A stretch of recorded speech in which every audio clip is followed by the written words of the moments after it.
Hi guys. Hi. Great movie. I just Thank wanted to find out from you how you prepared to make this animation. I mean, there are a lot of innuendos to many iconic Spies films.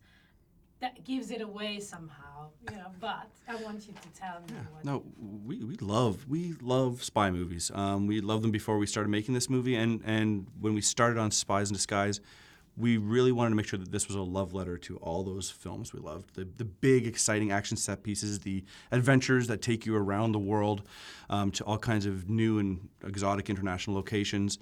But it's also a comedy. So we really wanted to make sure you had a fun time, a big laugh, create characters that you could enjoy, and really go on a heartfelt journey with these two characters who, Lance and Walter, who have to sort of save each other in order to save the world by learning how to work together. Yeah, and what were your main inspirations in terms of films that? I mean, there That's are a good lot. question. In my, Yeah, I mean, there are. we studied Skyfall quite a bit. You know, Deacon's work is pretty amazing and very tough to achieve. But at the same time, when looking at buddy comedies, we watched things like 21 Jump Street and Midnight Run. So there's a lot of studying both spy movies and buddy comedies just to get that good balance of sexy and humor. Yeah. Is that a little bit? I mean, that is my kind of sort of reference. I thought Spider-Man, the latest Spider-Man as well, because there's a lot of like a little bit of Venice, a little bit of Tom Holland. Yeah, that's true. Somehow, maybe because I've watched it a few times already, I kind of sensed some of the. Well, animation, so much work to make an animated film, and we have been working on this for over 4 years.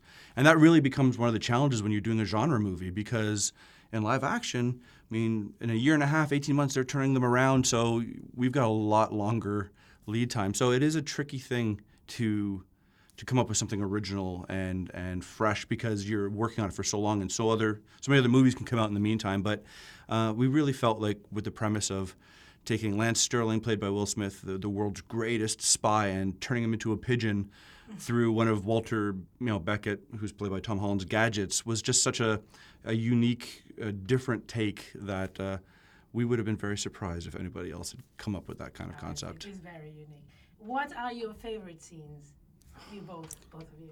In the movie?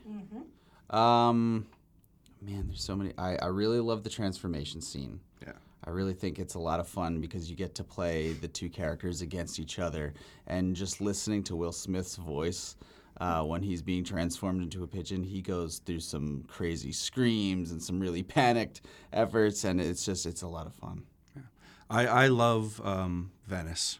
I love the whole sequence of Venice. I think it's beautiful and it's got atmosphere.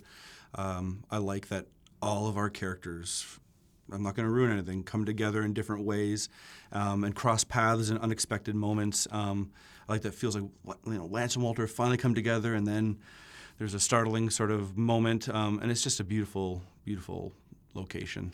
And I thought, because I'm Italian, I know Venice very well, and I thought the reconstruction of the details was extraordinary. Oh, thank you.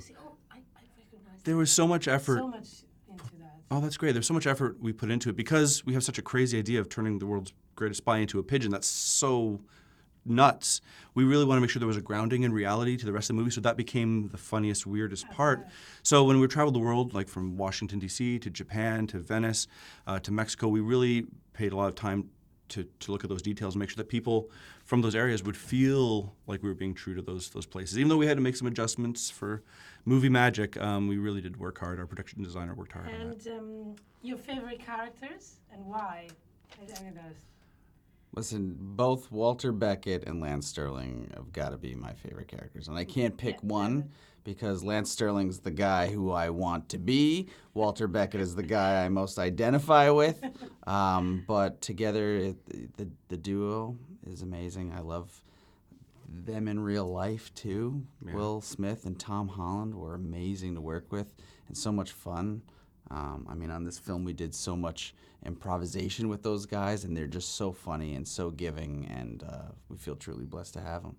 Yeah, that's a tough one because they're all balanced. I mean, obviously Lance and Walter are the ones you want to go with, but then Killian, the Robohand, played by Ben Mendelsohn, is your heroes are typically only as good as the villain they have to overcome, and Ben Mendelsohn brought such a humanity to his menace, and he's the most humble, funny, wonderful guy you've ever met, and yet he can get to this really scary place by keeping very calm, and he just brought such an amazing texture to the film. So I agree. And I mean, are there going to be, because this is really cool. This was really the best animation this year for me. Oh, thank you so much. Absolutely. Thank you. And are there going to be any more Spies in Disguise films? In the pipeline?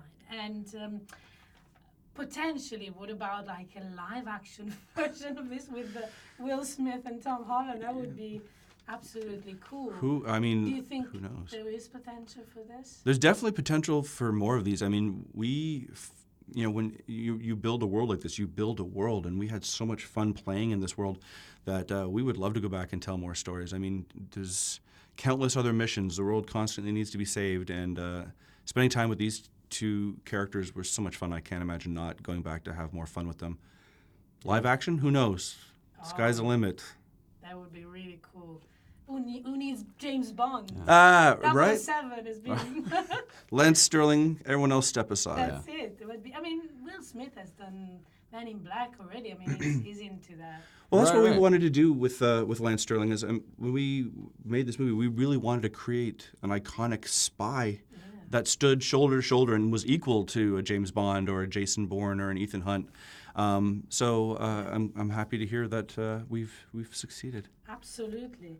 And one thing that really interested me, I heard an interview of Tom Holland saying that he never met Will Smith to film this. No.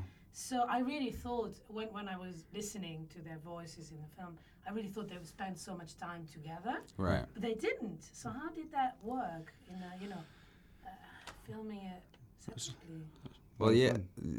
Listen, the whole thing is a collaboration, right? And it was so important for us to have that banter between those two characters. And unfortunately, Will and Tom were never in the same room. They're in different parts of the world, in fact. But what we would do is, we'd sit down with Will, we'd work the scene, and we'd also play. We'd see where that scene could take us, right? And then we'd learn some things from that. We'd go back to Tom. We'd play with that again, and then just keep going back and forth. And both of them were so giving with their time. But it was so important to get all that dirt, that banter that you'd get like with your siblings in the back seat of a car, like the little stutters and the stammers, and it was an amazing adventure to get all that dialogue. Yeah. I hope there will be more adventures of this. Right. Thank you so much. Thank you. Thank so much. you. Yes. Thank Really you. appreciate Thank you. it. Can I take a picture? I don't know if it's been checked. Oh, okay. With the